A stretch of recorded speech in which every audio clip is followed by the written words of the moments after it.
வணக்கம். சமூகத்தின் இன்றைய பிரதான செய்திகளுக்காக உங்களோடு இணைந்து கொள்ளும் நான் சங்கவி நாகராஜா. விரிவான செய்திகளுக்கு செல்லும் முன்னதாக முதலில் தலைப்புச் செய்திகள். உள்ளூராட்சி சபை தேர்தலில் வடக்கு கிழக்கில் களமிறங்கும் மொட்டு கட்சி. மேலதிக வகுப்புகளுக்கு தடை. சாதாரண தர பரீட்சை தொடர்பில் விசேட அறிவிப்பு. கனிமுள்ள சஞ்சீவ கொலை. 9 சந்தேக நபர்களுக்கும் நீதவான் பிறப்பித்த உத்தரவு. பேருந்து ரயில் சாரதிகளாக பெண்கள். அனுர அரசாங்கத்தின் புதிய திட்டம். 9 மாதங்களாக சம்பளம் வழங்கப்படவில்லை. கனிய மணல் கூட்டுத்தாபன ஊழியர்கள் போராட்டம். உள்ளூராட்சி தேர்தலுக்காக கட்டுப்பணம் செலுத்திய சண்முகராஜா ஜீவராசா.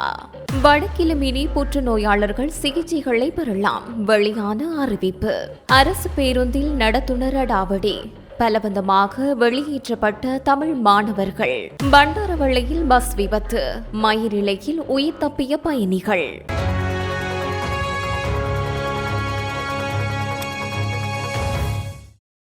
உள்ளூராட்சி சபை தேர்தலில் வடக்கு கிழக்கில் எந்த சின்னத்தின் கீழ் போட்டியிடுவது என்பது தொடர்பில் இன்னும் முடிவெடுக்கவில்லை எனவும் பங்காளி கட்சிகளுடன் கலந்துரையாடல் நடத்தப்பட்டு வருகின்றது எனவும் ஸ்ரீலங்கா பொதுஜன பெரமுன கட்சி தெரிவித்துள்ளது.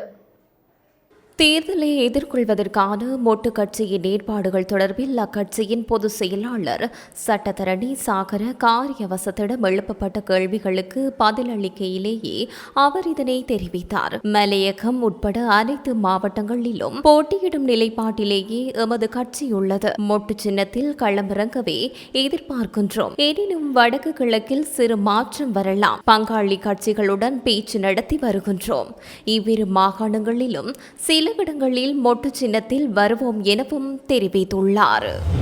2024 ஆண்டுக்கான காபூது சாதாரண தர பரீட்சைக்கு தோற்றும் மாணவர்களுக்கான பிரத்யேக வகுப்புகள், கருத்தரங்குகள் மற்றும் பயிற்சி பட்டறைகளை நடத்துவதற்கு மார்ச் 11 நள்ளிரவு முதல் தடை விதிக்கப்பட்டுள்ளதாக பரீட்சைகள் திணைக்களம் அறிவித்துள்ளது. 2024 ஆண்டுக்கான சாதாரண தர பரீட்சை மார்ச் 17 முதல் 26 வரை 3663 பரீட்சை நிலையங்களில் நடைபெறும் என பரீட்சைகள் திணைக்களம் அறிவித்துள்ளது. பரீட்சைகள் ஆணையாளர் நாயகம் அமித் ஜெயசுந்தர ஊடகங்களுக்கு கருத்து தெரிவிக்கையிலேயே இந்த அறிவிப்பை வெளியிட்டுள்ளார். மாணவர்களுக்கு வழங்கப்பட வேண்டிய பரீட்சைக்கான அனுமதி அட்டைகள் தபால் திணைக்களத்திற்கு ஏற்கனவே அனுப்பி வைக்கப்பட்டுள்ளதாக அவர் தெரிவித்துள்ளார். இதன்படி பாடசாலை மாணவர்களின் பரீட்சை அனுமதி அட்டைகள் சம்பந்தப்பட்ட பாடசாலைகளுக்கும் தனியார் பரீட்சார்த்திகளின் வீடுகளுக்கும் அனுப்பி வைக்கப்பட்டுள்ளன. அத்துடன் அனுமதி அட்டைகளில் ஏதேனும் மாற்றங்களை செய்ய விரும்பினால் www.donates.lk-னூடாக 2025 மார்ச் 10 முன்னர் அதனை செய்ய வேண்டும் என அமித் ஜெயசுந்தர கூறியுள்ளார்.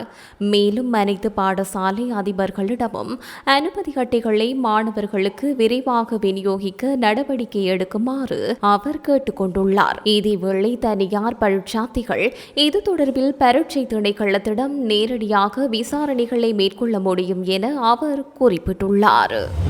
கொழும்பு புதுக்கடை நீதிவான் நீதிமன்றத்திற்குள் இடம்பெற்ற கனிமுள்ள சஞ்சீவ கொலை வழக்கு தொடர்பாக கைது செய்யப்பட்டு விளக்கமறியலில் வைக்கப்பட்டிருந்த 9 சந்தேக நபர்களையும் எதிர்வரும் 21 வரை மீண்டும் விளக்கமறியலில் வைக்க கொழும்பு நீதிவான் நீதிமன்றம் உத்தரவிட்டுள்ளது.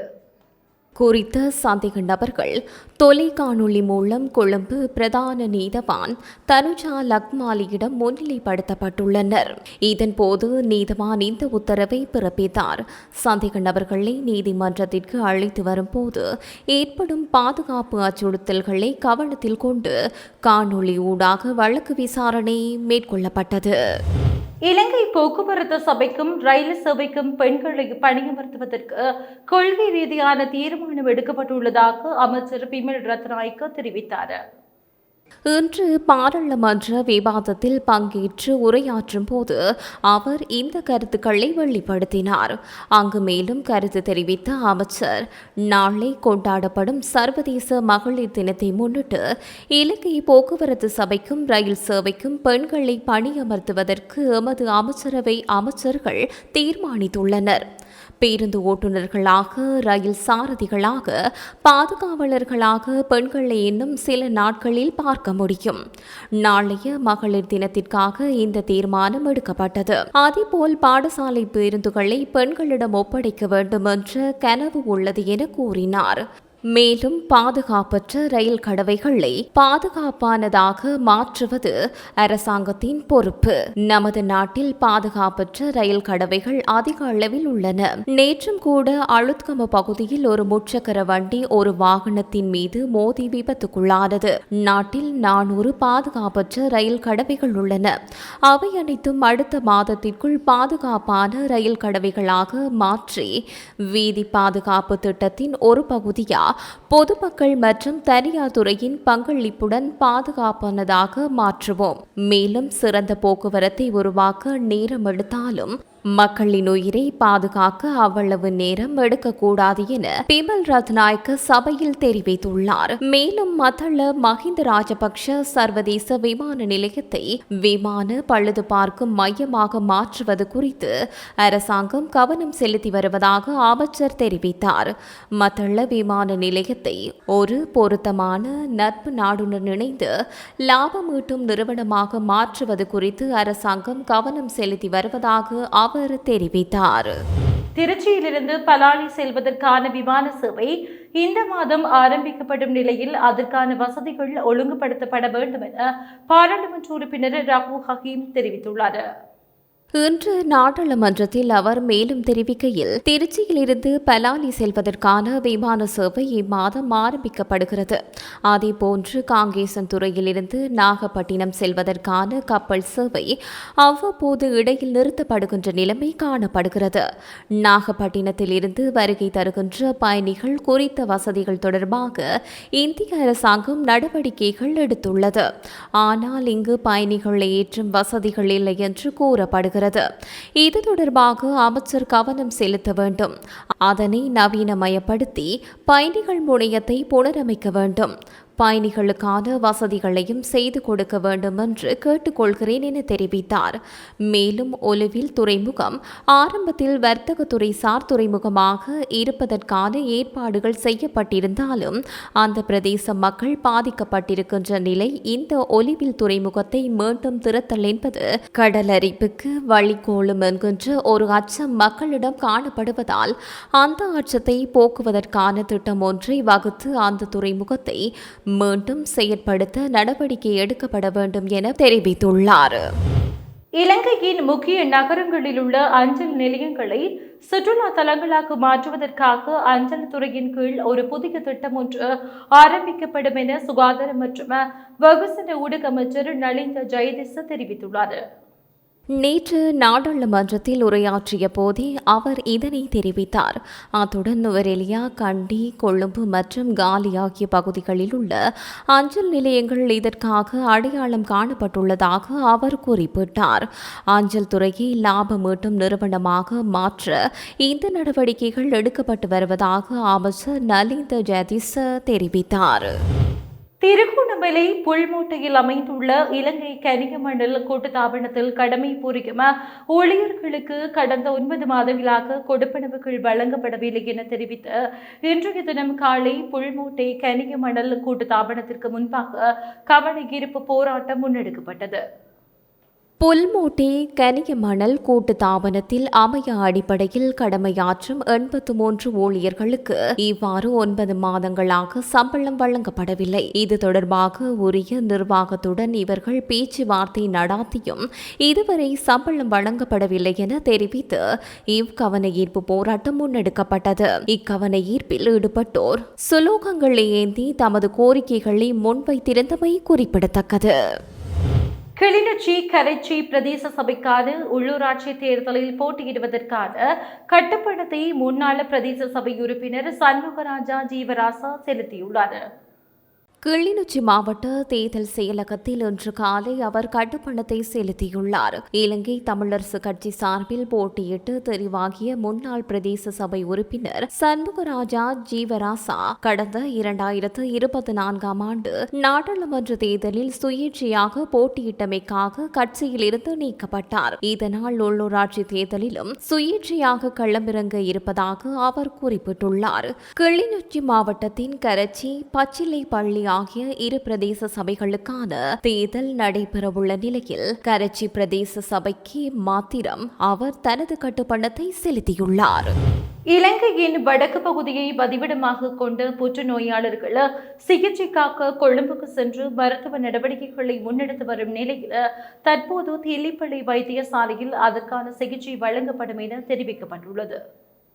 முன்னதாக சிகிச்சைக்கு சென்று வருகையில் தமது நலிவுத்தன்மை காரணமாகவும் அல்லது பிரயாண கஷ்டம் மற்றும் பணவசதி குறைவு காரணமாகவும் தெள்ளிப்பள்ளி வைத்தியசாலைக்கு சிகிச்சைகளை தொடர்வதற்காக கோரிக்கைகள் முன்வைக்கப்பட்டிருந்தன. குறித்த விடயம் தொடர்பில் புற்றுநோயாளர்கள் மனித உரிமை ஆணைக்குழு மற்றும் சுகாதார அமைச்சு வெகுஜன ஊடகங்களின் ஊடாக முறைப்பாடுகளை முன்வைத்து கடந்த ஒரு வருடமாக தீர்வுக்காக காத்திருப்பதாக தெரிவிக்கப்படுகிறது. இதற்கமைய புற்றுநோயால் பாதிக்கப்பட்டு கொழும்பில் சிகிச்சை பெற்று வருகையில் நோயாளர்கள் தமது சிகிச்சையை யாழில் தொடர விரும்புமிடத்து தாம் பெற்ற சிகிச்சை தொடர்பான சகல விவரங்களையும் கடிதத்துடன் எடுத்து சென்று தெள்ளிப்பள்ளியில் அங்கு உள்ள மருத்துவ மற்றும் கதிர்வீச்சு வசதிகளுடன் அங்கு சேவையாற்றும் புற்றுநோய் நிபுணர்களின் தீர்மானத்துடன் சிகிச்சை வழங்கப்படும் என கூறப்பட்டுள்ளது.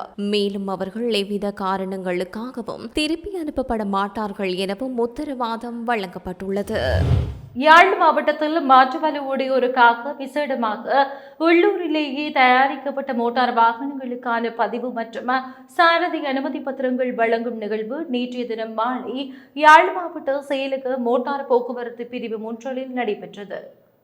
இதன்போது மாற்று வலுவுற்றோருக்கு சாரதி அனுமதி பத்திரம் வழங்குவதற்காக எழுத்து பரீட்சை மற்றும் செயன்முறை பரீட்சைகள் என்பன ஏற்கனவே நடத்தப்பட்டிருந்த நிலையில் அவர்களுக்கான சாரதி அனுமதி பத்திரத்தினை இதன்போது யாழ்ப்பாண மாவட்ட பதில் செயலாளர் அவர்களுக்கு வழங்கி வைத்தார். இந்த நிகழ்வு யாழ் மாவட்ட மோட்டார் வாகன திணைக்களத்தினால் முன்னுதாரணமான முறையில் முதன்முறையாக முன்னெடுக்கப்பட்டதாகவும் தெரிவிக்கப்படுகிறது. அதேவேளை யாழ்ப்பாணத்தில் அனுமதி வழங்கப்பட்ட 8 மோட்டார் வாகனங்களின் உரிமையாளர்களுக்கான 8 மாற்றுத்திறனாளி உரிமையாளர்களுக்கு இவ்வாறு சாரதி அனுமதி பத்திரம் வழங்கி வைக்கப்பட்டதோடு மேலும் மாற்றுத்திறனாளிகள் பதிவு செய்ய முற்படுகின்ற பொழுது அதற்குரிய நடவடிக்கைகள் முன்னெடுக்கப்படும் எனவும் தெரிவிக்கப்பட்டுள்ளது. கிட்டங்கி பாலம் தொடர்பாக பல தடவை இந்த சபையில் உங்களிடம் பலர் கூறியிருக்கிறார்கள்.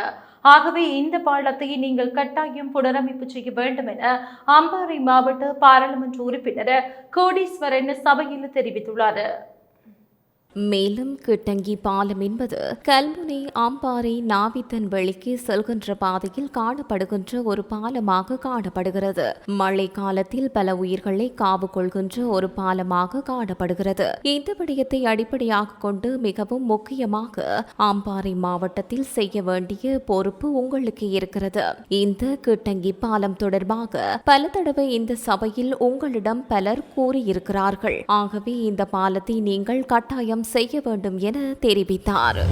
ஹட்டன் அரசு பேருந்து நடத்துனர் ஒருவர் கிணிகத்தேனே கடப்பிள்ளை தமிழ் பாடசாலை மாணவர்களை பேருந்திலிருந்து பலவந்தமாக வெளியேற்றும் காணொளி ஒன்று தற்போது சமூக ஊடகங்களில் பேசுபொருளாகியுள்ளது.